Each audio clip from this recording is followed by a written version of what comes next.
আমাদের রঙ্গমঞ্চে তুলে ধরতে চলেছি। অর্থাৎ সতীর্থ সেই সেই পরাখানি নাম রেখেছেন অসুর সম্রাট গয়াসুর।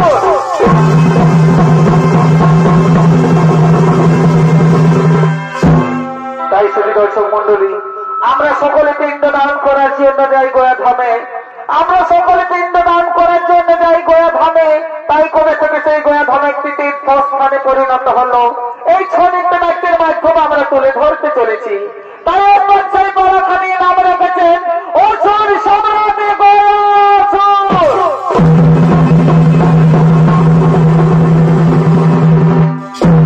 তাই ওদিকে তাদিকে বাল্যকালে অসুর সম্রাট গয়াসুর ও তার সঙ্গী সাথীগণ আজি তারা সকলে মিলে শঙ্করাচার্য মুনির আশ্রমে শিক্ষা লভিবার আশে করিতেছে আগমন।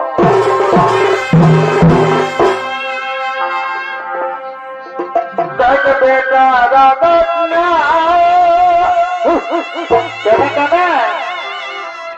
ও তো মায়ে যেতে মারছি না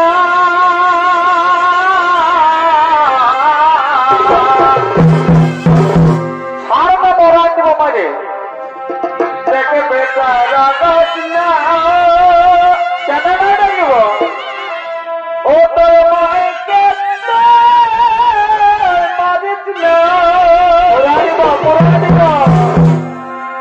এই তরকারি হলে কি এই তরকারি হলে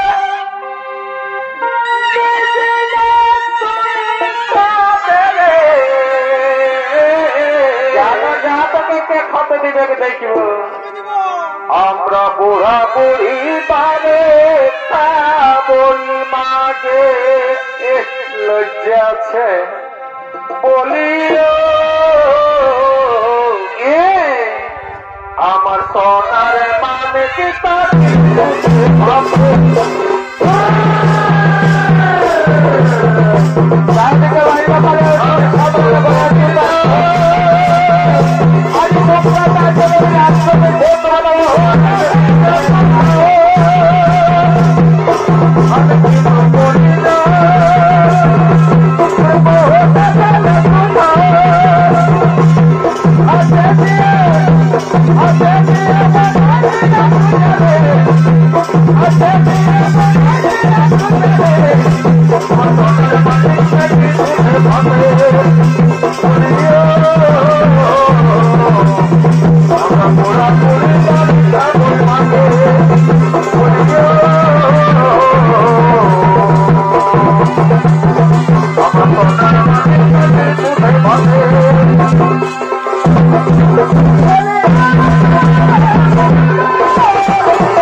সম্রাট গয়াসুর ও তার সঙ্গী সাথীগণ আজ তারা সকলে মিলে শঙ্করাচার্য মুনির আশ্রমে গিয়ে প্রবিষ্ট হয়েছে।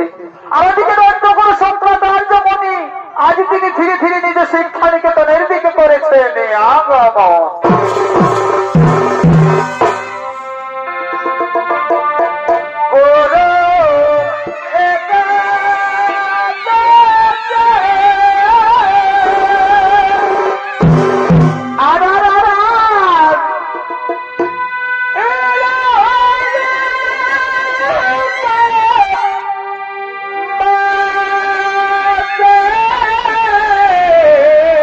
ভাই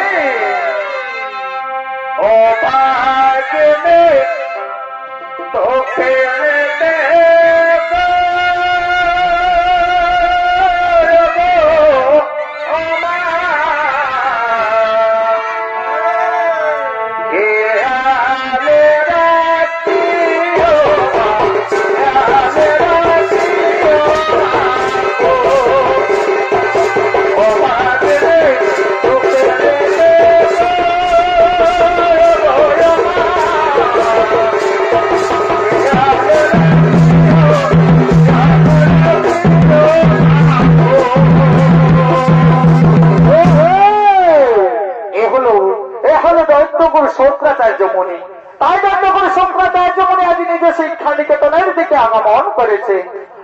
সকলে শুক্রাচার্যের ভূমিকায় নৃত্য পরিবেশন করে দেখাবে।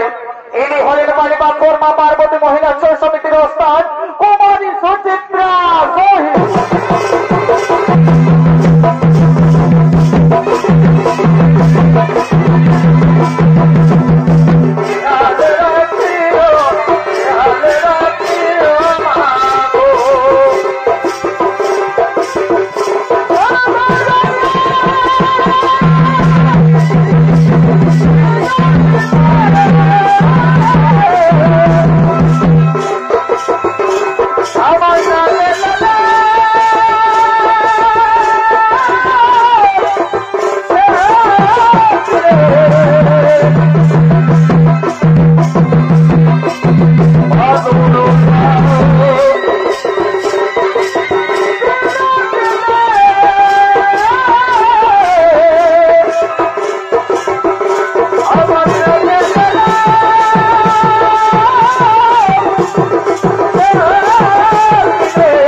একটুকু আগে আমার আগে আগে এলো আর সারা দেখতে দেখতে কোথায় যায় ঢুকলো রে বাবা।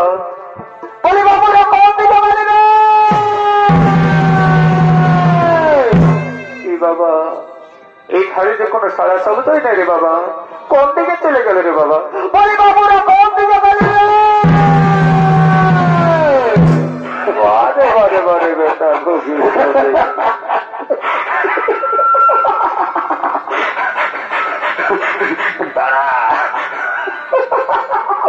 কি বলছে এ বাবু দেখিয়েছি কি দেখতে পারে বলে আশ্রম থেকে চোরে বাবা, বলে আশ্রম থেকে যাবে কি দেখতে পারে রে বাবা। বলে বাবু, বলে বাবু শুনছি রে, বলে বাবু, বলে বাবু, বলে আশ্রম থেকে চোরে, বলে বাবু, বলে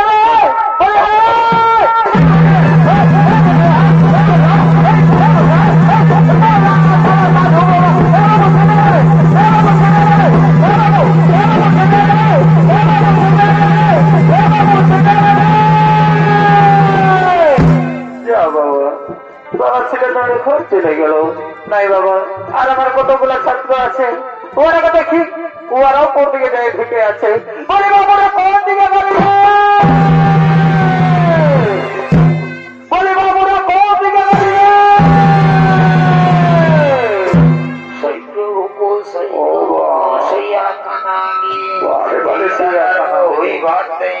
ভাই ভাতারি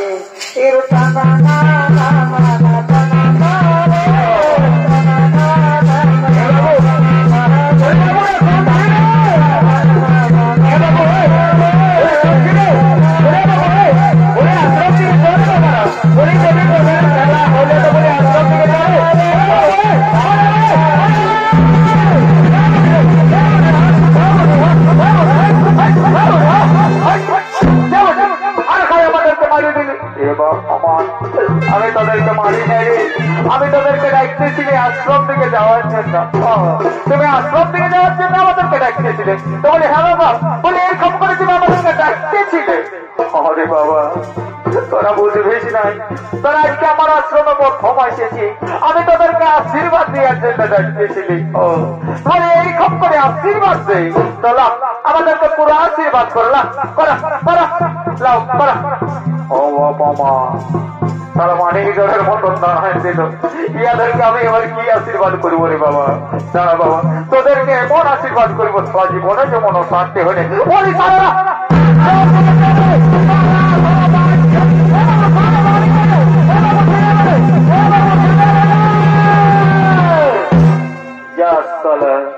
এই ছেলেগুলাও দৌড়ে ঘর চলে গেল।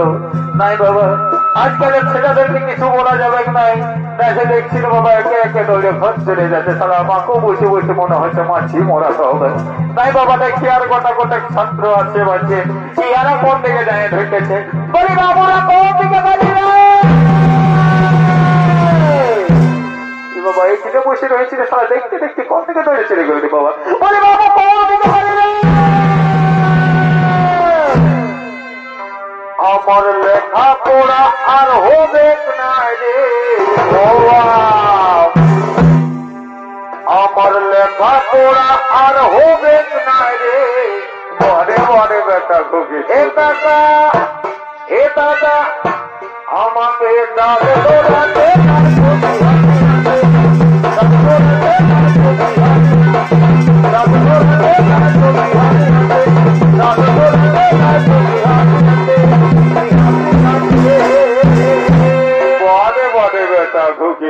সারা বুড়া মানুষটা সারায় হাঁটায় হাঁটায় ঘুরে বলছি, আর তুই এখানে দাঁড়ায় দাঁড়ায় ডাল ধরাতে বিহা দিয়ে দেখে বাবা মা উনি তোর কি বিহার ফুলটা ছড়ে পড়ে যাচ্ছে নাকি? এইখানে শোন আমার আশ্রমে এসেছিস মানে আমি তোদের গুরুদেব। ও আপনি গুরুদেব, প্রণাম প্রণাম চরণ গুরুদেব, তবে চরণে যেন আমার শত কোটি প্রণাম গ্রহণ করুন। কে বাবা তুমি? কে বাবা তুমি? আর কি হয়তো আসিয়াছে এই শুক্রাচার্য মুনির আশ্রমে। গুরুদেব আমার নাম হলো গয়াসুর, আর আমি শিক্ষালভিবার আছে, আমি তবে শিক্ষা নিকেতনে এসেছি গুরুদেব। আপনি আমার শিষ্যত্ব রূপে গ্রহণ করুন গুরুদেব, আপনি আমাকে শিষ্যত্ব রূপে গ্রহণ করুন। হ্যাঁ বাবা, হ্যাঁ বাবা, অসুরকুল সন্তানদের শিক্ষা দেওয়াই তো এই শুক্রাচার্য মুনির একমাত্র কর্ম বাবা। কিন্তু আমার যে একটা শর্ত রয়েছে, আমি কারো বংশ পরিচয় না জেনে শিক্ষা প্রদান করি না। আচ্ছা বাবা বলো তো তোমার পিতা মাতার নাম কি, আর তোমার কোন বংশে হয়েছে জন্ম? গুরুদেব গুরুদেব আমি তো আমার পিতার নাম জানি না গুরুদেব, আমি তো আমার বংশ পরিচয় জানি না, কিন্তু হ্যাঁ আমি আমার মাতার নাম জানি। আমার নাম হলো গয়াসুর, আর মাতা মম প্রভাবতী দেবী, কিন্তু আমি আমার পিতার নাম নাহি জানি। কি বলি রে মূর্খ, তুই তোর পিতার নাম জানিস না, এসেছি শুক্রাচার্য মুনির আশ্রমে শিক্ষা দিতে, তুই আমি শিক্ষা প্রদান করবো না মূর্খ, তুই তোর হয়েছে আমাদের সম্মুখ থেকে। না না না গুরুদেব, আপনিও কথা বলবেন না গুরুদেব, আমি অনেক আশা নিয়ে তোমার শিক্ষা দিতে পেরে এসেছি গুরুদেব। আপনার যদি পায়ের ধরে অনুরোধ করে যাবেন গুরুদেব, আপনি আমাকে শিষ্যত্ব রূপে গ্রহণ করুন। ওরে মূর্খ নির্লজ্জ, তুই তোর পিতার নাম জানিস না, বংশ পরিচয় জানিস না, তার মানে তো তোর কোনো জন্মেরই ঠিক নেই। তোর মা হয়তো ৫-৭ ঘাটে জল খেয়ে তম ভূমিষ্ঠ করেছে, তোর মা হলো একজন বেভিচারিণী পরপুরুষ হরিণী ব্যস্তামারী, আর সেই ব্যস্তামারী তুই যাওয়ার সন্তান। তাই আমি শিক্ষা দেবো, তাই আমি শিক্ষা দেবো, তাড়িয়ে দেবো, তাড়িয়ে দেবো, তাড়িয়ে দেবো, তাই আমি শিক্ষা প্রদান করবো না মূর্খ, তাই আমি শিক্ষা প্রদান করবো না।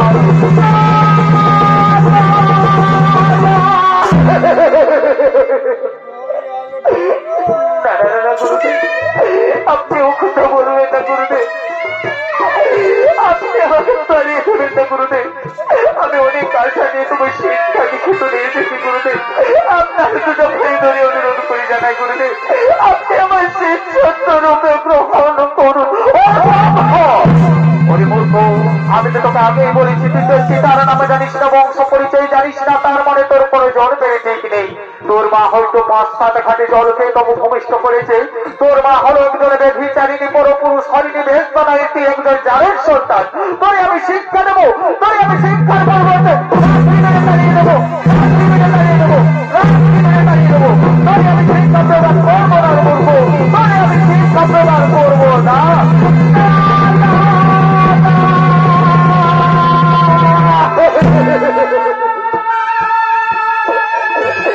গুরুদেব আমার একটি কথা বলে গেল, গুরুদেব আমার একটি কথা বলে গেল, আমার মা নাকি একজন বেঠিস্তারিণী পরম পুরুষ হরিণী বেশানারী, আর আমি সেই বেশানারীর জারুর সন্তান। না না না, এ হতে পারে না ঠাকুর,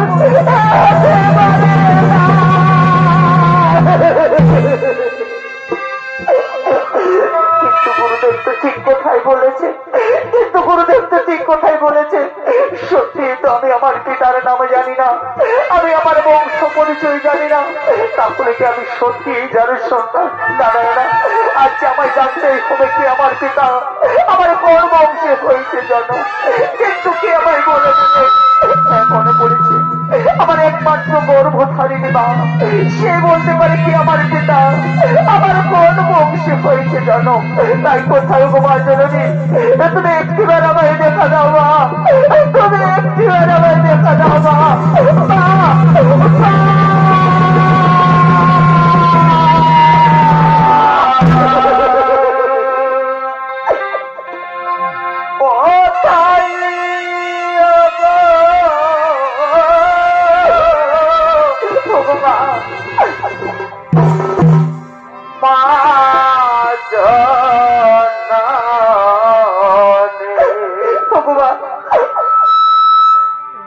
ধোলাই পড়ে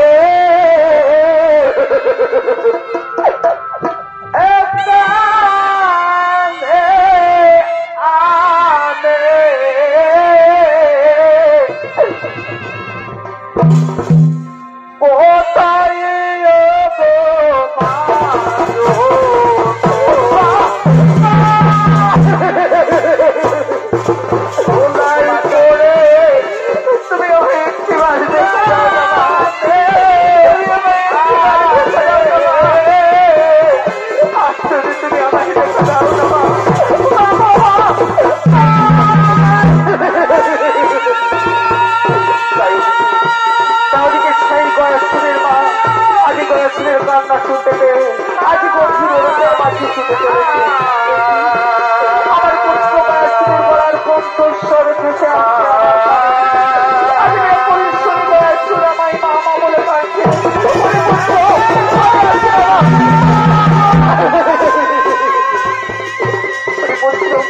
ওরে পুত্র আমার, আজ তুই বেকুল সুরে ধুলাই পড়ে মামা বলে কাঁদছিস কেন বাবা? তোর কি হয়েছে বাবা? আজ তুই এইভাবে ধুলাই পড়ে কাঁদছিস? মাগুমা মাগুমা, আমার গর্ভধারিণী মা, তুমি এসেছো মা। আমি গিয়েছিলাম মা দত্তগুরু শুক্রাচার্য মনির আশ্রমে শিক্ষা লোভে বাড়াছে, কিন্তু গুরুদেব আমায় শিক্ষা প্রদান করিনি মা। গুরুদেব আমাকে তাড়িয়ে দিয়েছে মা। আর গুরুদেব আমায় কি বলেছে জানো মা? গুরুদেব আমায় বলেছে তুমি নাকি একজন বেঠিস্তারিণী পরম পুরুষ হরিণী বেশানারী, আর আমি সেই বেশানারীর জানের সন্তান মা। আমি সেই বেশানারীর জানের সন্তান।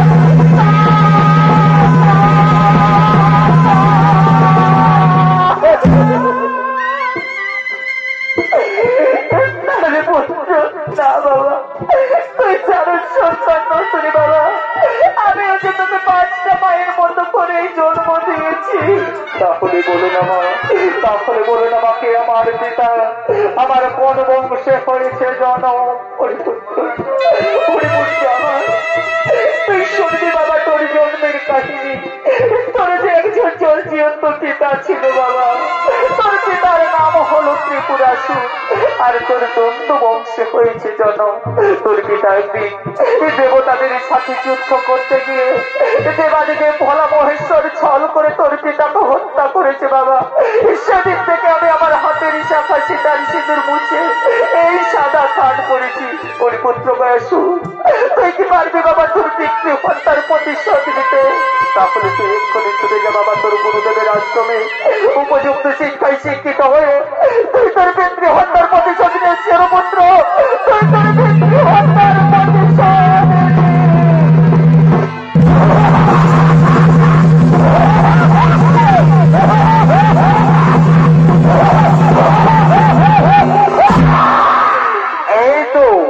এই তো আমি আমার পিতার নাম জেনেছি, আমি আমার বংশ পরিচয়ও জেনেছি।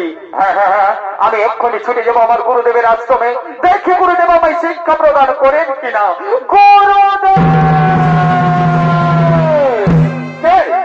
মূর্খ, তুই আবার এসেছি, আমি তো তোকে আগেই বলেছি আমি তোর শিক্ষা প্রদান করব না। গুরুদেব, এবার আমি আমার পিতৃ পরিচয় নিয়ে এসেছি। গুরুদেব, আমি আমার বংশ পরিচয় নিয়ে এসেছি। কি তুই জেনে এসেছিস?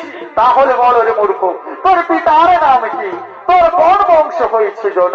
গুরুদেব, গুরুদেব শুনবেন আমার জন্মের কাহিনী। গুরুদেব, আমার পিতার নাম হলো ত্রিপুরাসুর, আর দণ্ড বংশে আমার হয়েছিল জন।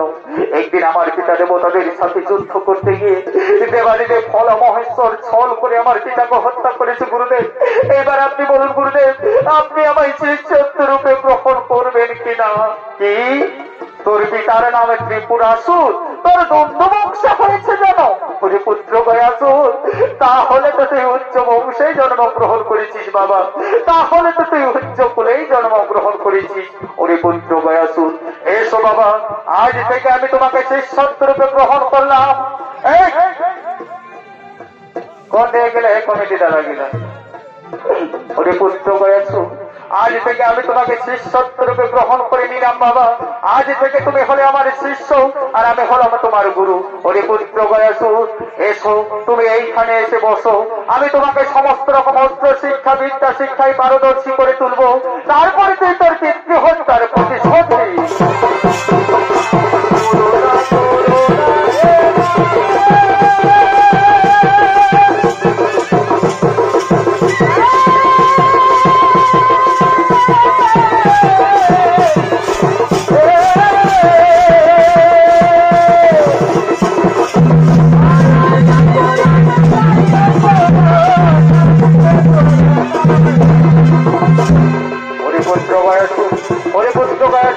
তুই দেখছিস তো বাবা, আমি তোমাকে কি রকম অস্ত্র শিক্ষা বিদ্যা শিক্ষা দেখালাম।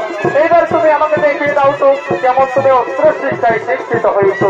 হ্যাঁ গুরুদেব, হ্যাঁ গুরুদেব, আমি এক্ষুনি দেখিয়ে দিচ্ছি। গুরুদেব, আমি এক্ষুনি দেখিয়ে দিচ্ছি।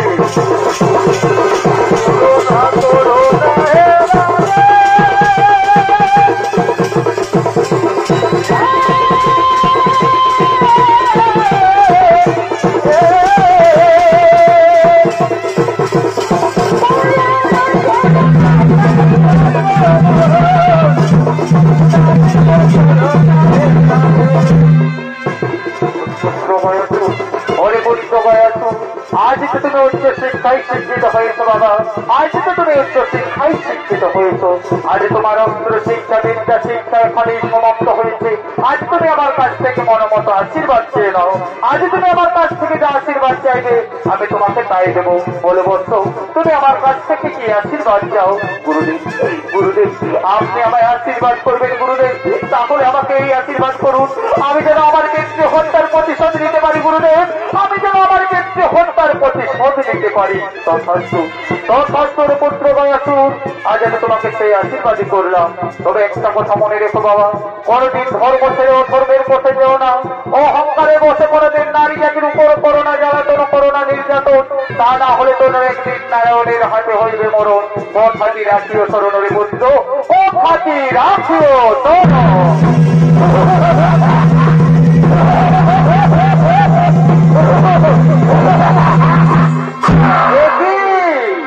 গুরুদেব আমায় একই কথা বলে গেল, আমি নাকি ধর্ম ছেড়ে ধর্মের পথে গেলে নারী জাতির উপর করলে জ্বালাতন করলে নির্যাতন আমার নারায়ণের হাতে হইবে মরণ। কিন্তু না, এ আমি তো কিছুতেই হতে দেবো না। আমি ছলে বলে কৌশলে না তোমার তপস্যার জোরে সেই নারায়ণের কাছ থেকেই চেয়ে নেবো অমরত্ব বর। দেখি নারায়ণ আমাকে কিভাবে হত্যা করে, তাই আমি বিলম্ব করবো না। আমি এক্ষুনি ছুটে যাবো গভীর অরণ্যে, নারায়ণের তপস্যা করে অমরত্ব বর লাভ করে আমি আমার পিতৃ হত্যার প্রতিশোধ নেব। তাই আর বিলম্বের নাই প্রয়োজন, আমি সঙ্গে সঙ্গে গভীর অরণ্যে করিব।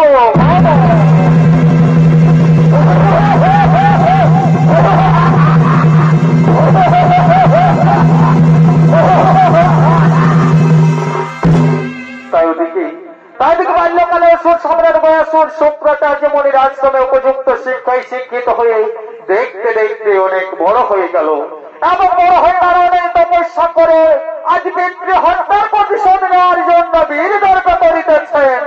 আগমন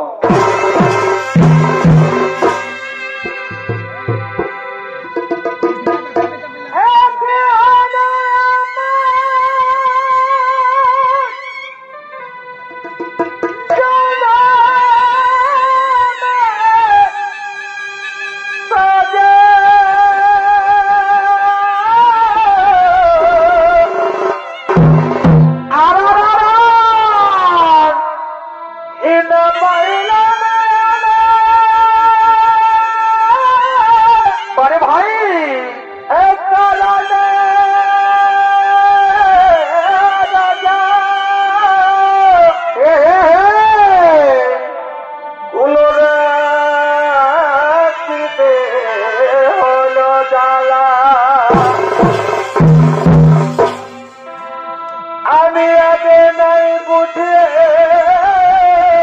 বুঝবি বুঝবি তোমার প্রেমে হইলাম রাজি রাজি হলিয়ে আমি আগে নাই বুঝে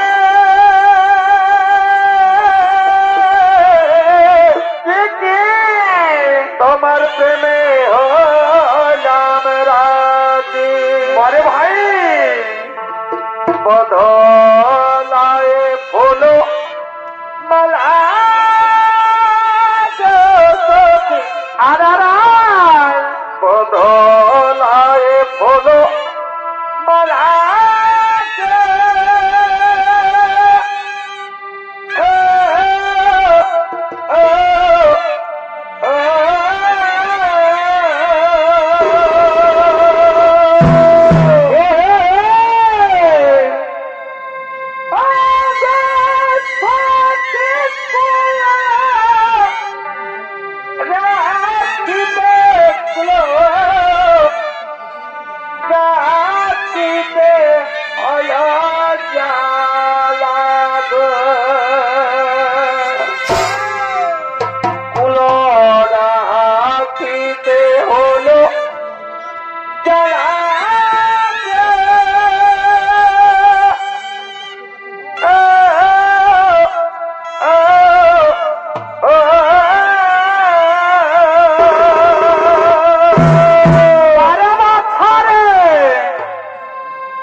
আরে তখন গয়াসুরের ভূমিকায় নৃত্য পরিবেশনা করে দেখাবেন ইনি হলেন বাড়িবাদ মা পার্বতী মহিলা ছৌ ছবিতে নৃত্য পরিচালক নৃত্য শিল্পী পুতুল সহিত এমন হলে পড়েছেন অর্থাৎ সুচিত্রা সহিতের শিক্ষাগুরু মুক্তান সহিত ও মেরে বছর অর্থাৎ বুদ্ধ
প্রতিশোধ আমি হলাম সেই গয়াসুদ, যেমন হবে দেবতারে ছল করে আমার পিতাকে হত্যা করেছে তাদের প্রথমে স্বর্গরাজ্য আক্রমণ করব। এক করে আমি আমার মূর্তি সেনাপতি গণে ডেকে নেব, কোথায় আমার মূর্তি সেনাপতি সৈন্যগণ তোমরা ছুটে এসো আমার রাজসভা।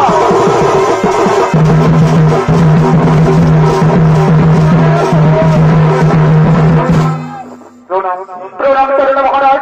বলুন মহারাজ, এই সময় আমায় কি জন্য করেছে স্মরণ করি? ওরে আমার মন্ত্রী সেনাপতি সৈন্যগণ দেবতারে যেমন হবে ছল করে আমার পিতাকে হত্যা করেছে তাই আমি প্রথমে স্বর্গরাজ্য আক্রমণ করবো। চলো চলো আমরা করবো সেই স্বর্গপুরী আক্রমণ।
করি।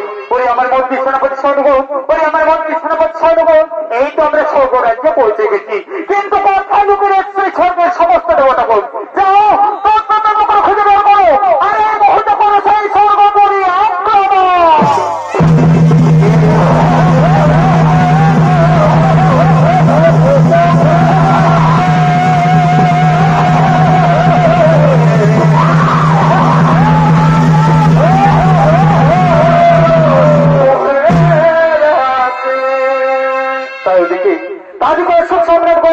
সৈন্য সামন্তদের নিয়ে আজ স্বর্গপুরে আক্রমণ করেছে। আমাদেরকে স্বর্গের সমস্ত দেবতাগণ আজ তারা ধীরে ধীরে ইন্দ্রালয়ের দিকে করেছে আগমন। এগো পাকা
সমস্ত দেবতাগণ ইন্দ্র চন্দ্র বহরুণ কুবের কার্তিকেয় তারই তারা ধীরে ধীরে ইন্দ্রালয় করেছে আগমন।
কি হবে ইন্দ্রালয়ে আগমন? কই কই স্বর্গের অক্ষর করতে এক্ষণ এলো না ইন্দ্রপুরে। ওগোটে ভগবান তার জন্য করে চিন্তা করে না, কারণ এক্ষুনি আমরা স্বর্গের অক্ষরে রম্ভা উর্বশীকে ডেকে নেবো। তাই কোথায় রে রম্ভা উর্বশী? তোমরা ছুটে আছো ইন্দ্রপুরের দিকে। আরদিকে স্বর্গের অক্ষরে রম্ভা উর্বশী আজ দেবতাদের আনন্দ দেওয়ার জন্য ইন্দ্রালয়ের দিকে করিতেছে আগমন।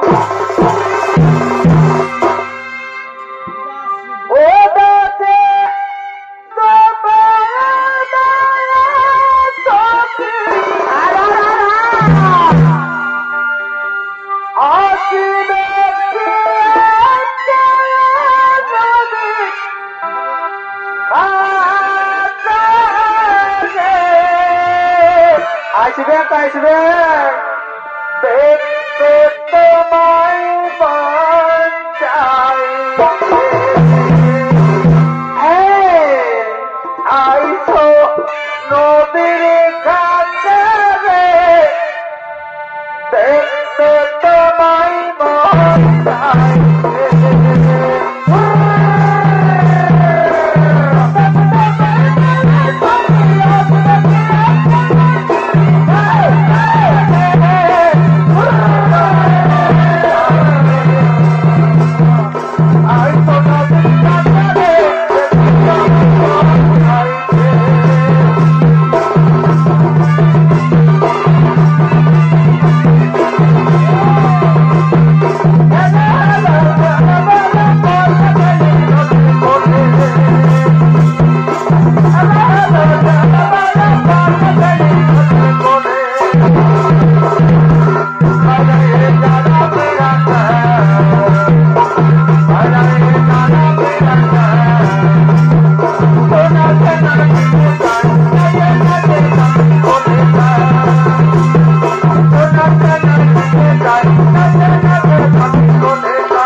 সুন্দরী, আজ তোমরা এই স্বর্গরাজ্যকে আনন্দে ঝলমল করে তোলো। আজ তোমরা এই স্বর্গরাজ্যকে আনন্দে ঝলমল করে তোলো। হ্যাঁ দেবগণ, আজ আমরা তাই করবো দেবগণ। আজ আমরা এই স্বর্গরাজ্যকে আনন্দে ঝলমল করে তুলবো, তাই না কেমন? এক নজরে না দেখিলে বন্ধু আর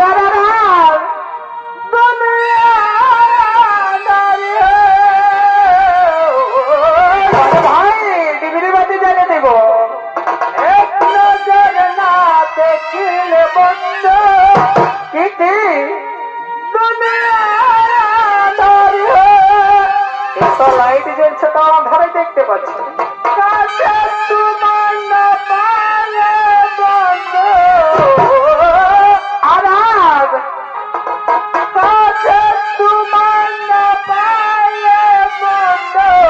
আনন্দ করো, আনন্দ করে সুন্দরী। অঞ্জন আঞ্জান প্রাণ বুঝি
কি বললে?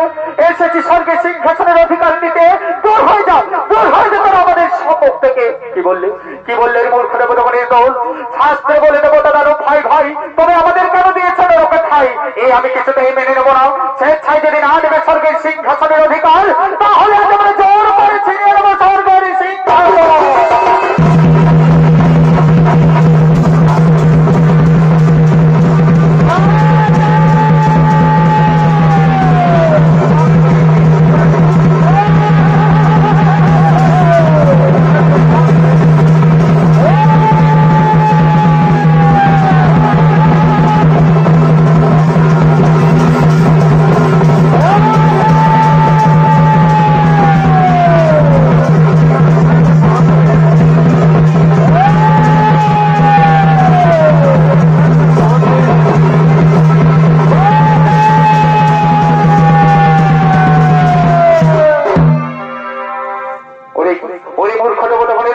এই শক্তি নিয়ে তোরা আমাদের সাথে করতে এসেছিস।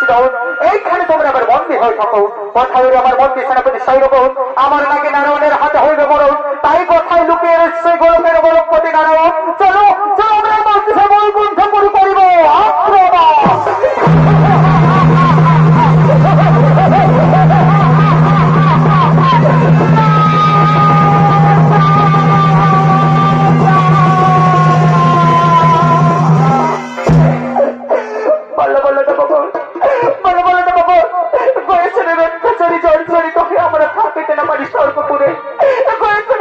স্বর্গের সিংহাসন চিনিয়ে নিয়ে স্বর্গের সমস্ত রমণগণের উপর করেছে জ্বালাতন, করেছে নির্যাতন।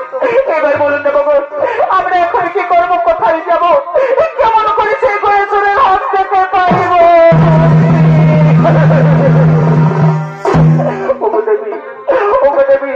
তার জন্য করে চিন্তা করা নাও কারণ আমাদের যে রয়েছে গোলকের গোলকপতি নারায়ণ, তাই আজ আমরা সমস্ত দেবতাগণ মিলে সেই গোলকের গোলকপতি নারায়ণের করিব স্মরণ। সেই আমাদের নিশ্চয়ই করিবে মুক্তি। তাই কথাই প্রভু নারায়ণ, তুমি একটিবার আমাদের দেখা দাও ঠাকুর, তুমি একটিবার আমাদের দেখা।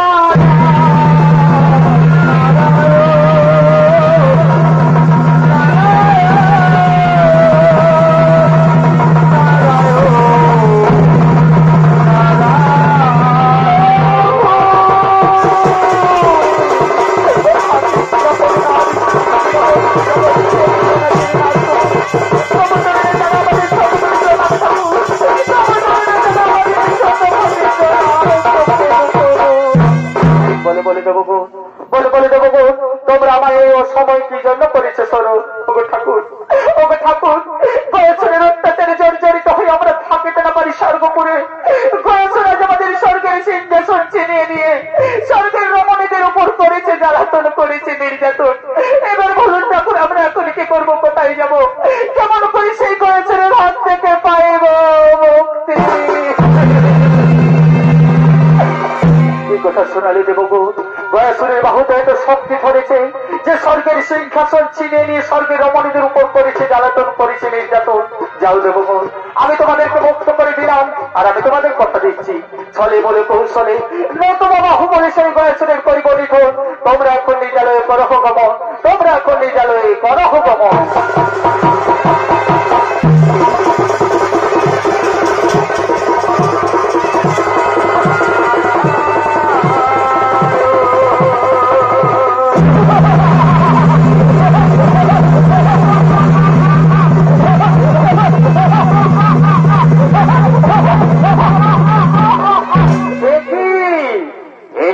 রামায়ণে যে ঠাকুর নারায়ণকে আমি সর্বমত পাতাল ত্রিভুবনে তন্ন তন্ন করে খুঁজে বেড়াচ্ছি, সেই ঠাকুর নারায়ণ আজমাই দিয়েছে দর্শন। ওগো ঠাকুর, প্রাণে যদি বাঁচতে চাও তাহলে দূর হয়ে যাও আমাদের সম্মুখ থেকে। কি বললি ওরে দুষ্ট দুরাচার পাপিষ্টি অসুর কুলাঙ্গার? আজ অহংকারে বসে তুই আজমাই চিনতে পারলি নি বাবা। তুই আজমাই করলি অবজ্ঞা, করলি অপমান। তবে দেখি তোর বাহুতে কত শক্তি ধরেছে। ঘরে অস্ত্র করণ, এখনই তোর বন্ধক করিব ছাড়ো।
গয়াসুর। ওরে পুত্র গয়াসুর, তোমার মনে পড়ে সেই পূর্বের কথা, একদিন আমি তোমাকে অমরত্ব দান করেছিলাম, তাই যাওয়ার পুত্র গয়াসুর, আজ আমি তোমাকে প্রাণে মারবো না। আজ থেকে তুমি এই গয়া ধামে পাষাণ হয়ে থাকো এবং প্রতিদিন তুমি পাষাণ রূপেই পিণ্ড পাবে। আর যেদিন তুমি পিণ্ড পাবে না, সেদিন আমার জাগ্রত হয়ে এই পৃথিবী বিনাশ করবে, এই পৃথিবী বিনাশ করবে, এই পৃথিবী বিনাশ করবে। বলো বলো বলো ধামে কি? ধামে কি?